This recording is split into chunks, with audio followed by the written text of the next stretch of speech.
वनम पुण्यमतीव चक्रतुः। भगवान गौचरण लीला को धीरे धीरे आगे बढ़ाते हैं। धेनुकासुर का वध करते हैं। यमुना का जल पीकर विषाक्त जल से गौएं बेहोश होने लगी, कुछ तो मर गई थी। तो भगवान विचार करने लगे, अब इस जल के अंदर जाने का भी मुझे रास्ता चाहिए। सुखदेव महामुनि कहते हैं कि भगवान वहां जाने के लिए अपने सखाओं के साथ जमुना के किनारे आ जाते हैं। श्री दाम नाम गोपालो राम केशवयो सखा सुबल स्तोक कृष्णाद्या गोपा प्रेमणे दमब्रुवन। भगवान के जो सखा हैं श्री रामा, गोपाल, मधुमंगल, कृष्णा आदि, उनको प्रेम सहित भगवान ने बुलाया। बलराम जी भी आए थे और जमुना के किनारे आकर कहने लगे, चलो थोड़ी देर क्रीड़ा करते हैं, खेलते हैं। तो एक हाथ में डंडी ले ली, एक हाथ में छोटी गिल्ली बनाई और गिल्ली और डंडा खेलने के लिए वहां शुरू किया गया। जब गिल्ली को उछाला डंडी से तो एकदम से ऊपर आई, भगवान ने जोर से मारी, वो जमुना के अंदर चली गई। भगवान का जो मित्र मधुमंगल था वो कहने लगा कि कृष्णा, हे कन्हैया, मुझे वही गिल्ली चाहिए। भगवान बोले, वो क्यों चाहिए तुझे? मैं दूसरी बना के दूंगा और 2, 4, 8, 10 और बना के दूंगा।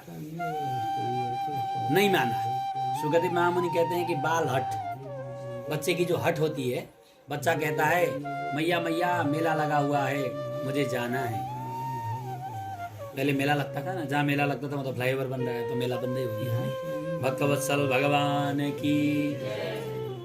मेले में जाएगा, मेले में जाकर के मैया से कहेगा, मैया मैया मुझे एक हाथी खरीद दो। मैया बोलेगी हाँ ठीक है, एक हाथी खरीद दिया। हाथी का तो नक्शा भी बड़ा ही होता है, मूर्ति भी बड़ी होती है। तो बोलेगा मुझे एक थैला खरीद दे। मैया थैला भी खरीदेगी। बोले इस थैले में हाथी को डाल। थैला खरीदा हुआ कितना छोटा है, उसमें हाथी जाएगा? नहीं जाएगा। मैया ने जैसे ही मना किया, कितने अच्छे कपड़े पहन रखे थे, नीचे धूल में गिरा और हाथ पैर फेंक। जब तक हाँ नहीं करोगे तब तक उठेगा ही नहीं, बाल हट। उसी तरह वो कहने लगा कि मुझे तो वही डंडी चाहिए, उसके बिना, उसी गिल्ली के बिना मैं नहीं खेलूंगा। भगवान यही चाहते थे कि कोई बच्चा हट करे और मैं जमुना में प्रवेश करूं। भगवान कदम की वृक्ष के ऊपर चढ़े, वहां से सीधा छलांग लगाया जमुना के पानी में। भगवान सीधा नागलोक चले गए। कालिया आकर के वहां बैठे हुए थे।